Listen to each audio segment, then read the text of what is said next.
goals-goalsnya bagaimana tuh sama isu yang tadi Bu balik lagi ke Papua. ya yang Irene Soko ibu hamil meninggal di rumah sakit itu.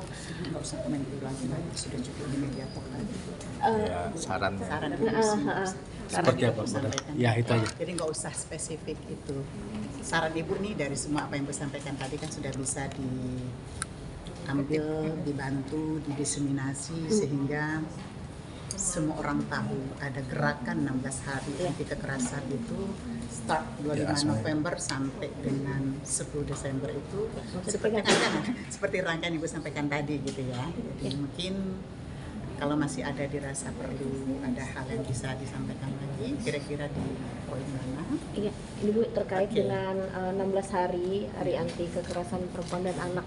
Ini rangkaiannya seperti apa sih Bu dan apa yang ini kan 16 hari, apakah setiap harinya ada goals-nya sampai nanti di hari terakhir dari Kementerian PPA? Baik, ini kan gerakan ya Mbak ya, 16 hari ya, 16 hari. Bukan berarti hari-hari sebelumnya tidak ada suatu gerakan-gerakan ya. 16 hari ini kita juga melihat tadi ada beberapa rangkaian kegiatan ya kan. Dan ini juga sekaligus dengan gerakan perempuan dalam rangka peringatan Hari Ibu ya. Jadi bisa kita lihat kegiatan-kegiatan kolaboratif yang dilaksanakan oleh kementerian lembaga terkait dan juga tentunya seluruh stakeholder ya. Seperti yang saya sampaikan tadi kan juga ada kegiatan yang sebelumnya beberapa hari sebelumnya juga ini dalam rangka 16 hari anti kekerasan terhadap perempuan.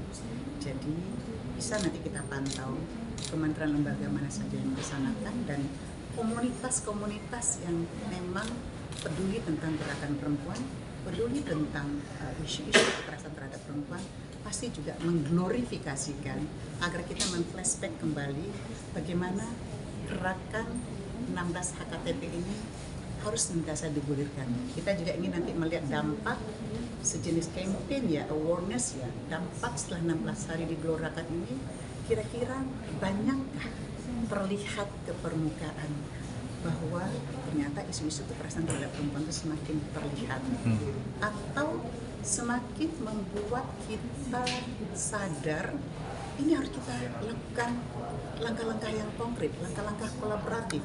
Dari semua kita harus berpotensi untuk memberikan solusi apa yang harus kita berikan. Sehingga kalau tadi disampaikan fenomena gunung es tadi, juga disampaikan tadi juga ternyata meningkat jumlahnya. Tapi kan juga kita pahami dengan adanya awareness, campaign-campaign membuat masyarakat khususnya korban sadar akan haknya. Jadi ini yang juga harus kita pahami.